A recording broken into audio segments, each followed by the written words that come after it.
awa at pananampalataya. So, ito yung hiling noong tatay para sa kanyang anak. Awa. Ang hinihiling naman ni Jesus ay pananampalataya. Well, sa ngayon, yung ipinahayag dito namin, yung mailiman ng bundok, ngayong panahon na ito ay naililipat ang bundok, napapataw ang mga bulubundukin, hindi lamang gawa ng pananampalataya, gawa ng makabagong teknolohiya. 2 years ago, 2,000 years ago, ay talagang gawa ng walang ganong klase ng teknolohiya na itong bundok na ito ay maililipat sa bundok na ito sa kabilang bahagi. Ay talagang masabi natin na pananampalataya. Pero yung nais na ipaiwagin na Jesus Yahweh, ito ay hindi kaya ng kapangyarihan ng tao ay magagawa. Gawa ng alin? Pananalig. Pananalig. Bagaman sabi nga natin, isa sa mga hamon ng simbahan, kaya nga kung isa yung mga tinatawag tayong mga apparitions and miracles, sinasabi ng simbahan na pwede naman gawa lang yan ang tao. Hindi yan galing sa Diyos. Kasi pwedeng gawin ng tao yung mga bagay na masabi na talaga natin na hindi kayang gawin ng tao. Yun talaga sinasabi talaga natin na yun. Miracle yun. Kasi higit sa kapangyarihan ng tao, ang tawag natin ay supernatural events. Bahagi yun. Para mailahan natin na hindi lang ito natural. Kasi may mga bagay na pwedeng mangyari na kahit na minsan ay kakaiba, okay lang, pwedeng natural. So, halimbawa, yung mga bundok, kaya nagkakaroon ng bundok ay pwedeng naturally sa pamagitan ng volcanic explosion. Nagiging bundok. Hindi kaya igawa ng alin, gawa ng earthquake. Yung paglang sasalpukan ng dalawang earthlings. Natural. Pero pag sinabi natin na kara-kara nagkaroon ng bundok, ay masabi, hindi kayang gawin ng kalikasan, hindi rin kayang gawin ng tao pagkilos ng Diyos. Kaya bahagi yun ang pananampalataya na ito natin, paliwanag natin sa pagkilala na ito ay galing sa Diyos. Alam niyo, bahagi rin yun na makita.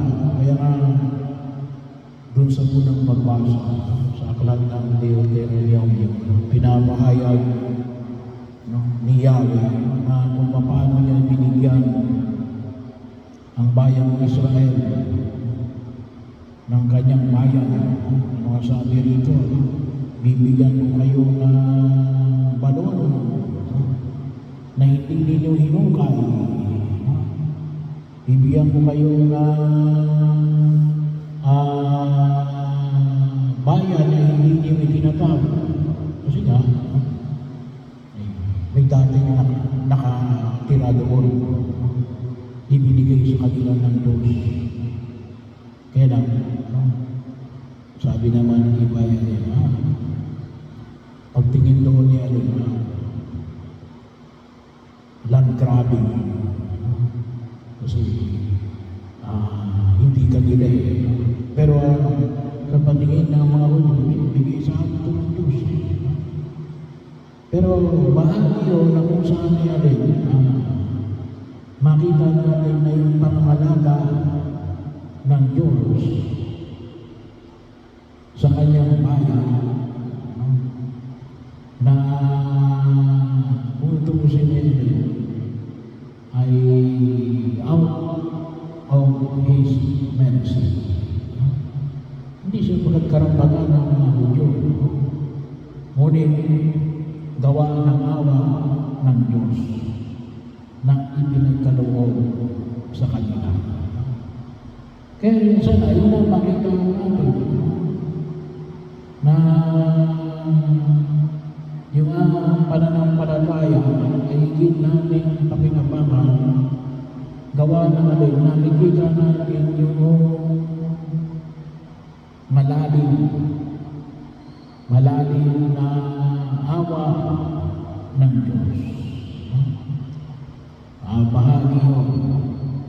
Kaya sabi ko nga, isa sa mga prinsipyo na kinakailangan natin balik-balikan kapag pinag-usapan natin yung pananampalataya ay alin, yung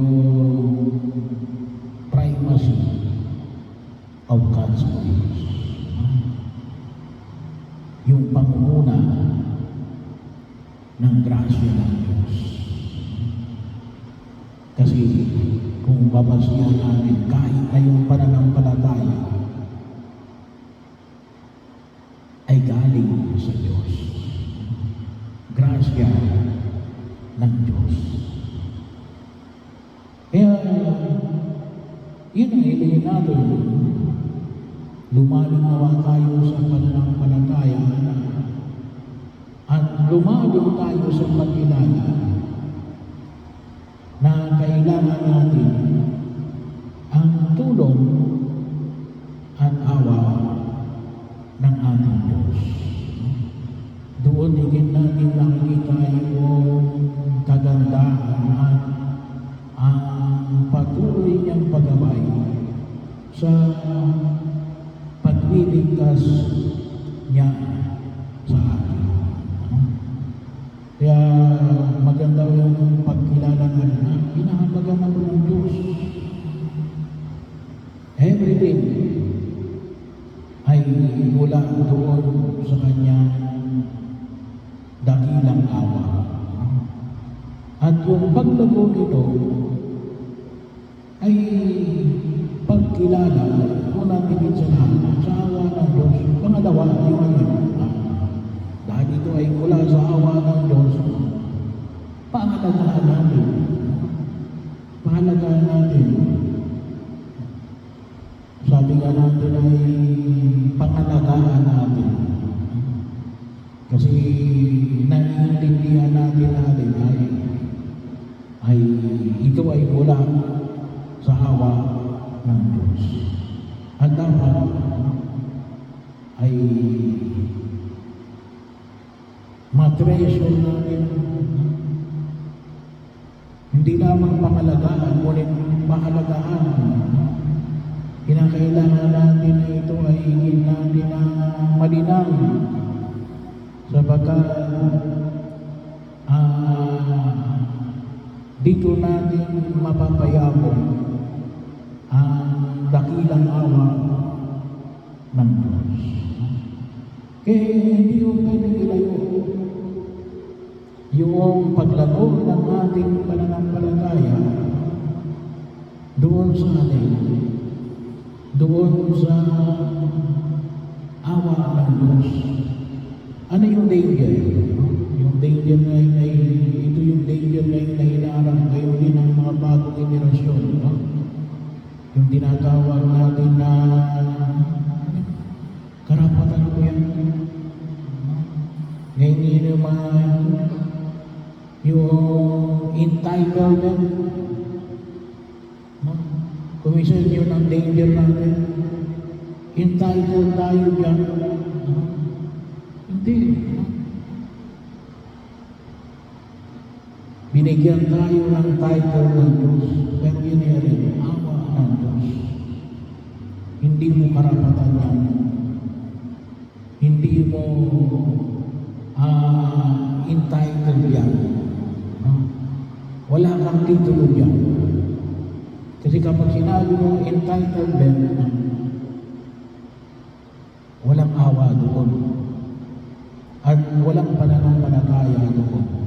No? Bahagi ko yun. Kaya kapag ang pinag-usapan natin ay entitlement, nawawala yung pananampalataya. Kasi pumapasok rin alin yung rights. Karapatan, hindi alin yung tinatawag natin kinalugdan ng Diyos. Pagka kinalugdan ng Diyos, not out of rights. Kinalugdan ka ng Diyos because of alin? Karapatan ng Diyos. Ninais ng Diyos. Hindi mo gawa. Hindi mo pagkilos. Ngunit alin? Maliwanag na rin pagkilos ng Diyos. Kaya, yun ang ibigay natin. Panginoon, kumilos ka sa aking buhay. Hayaan mo na higit kong pakinabangan ang iyong awa na naway magpatatag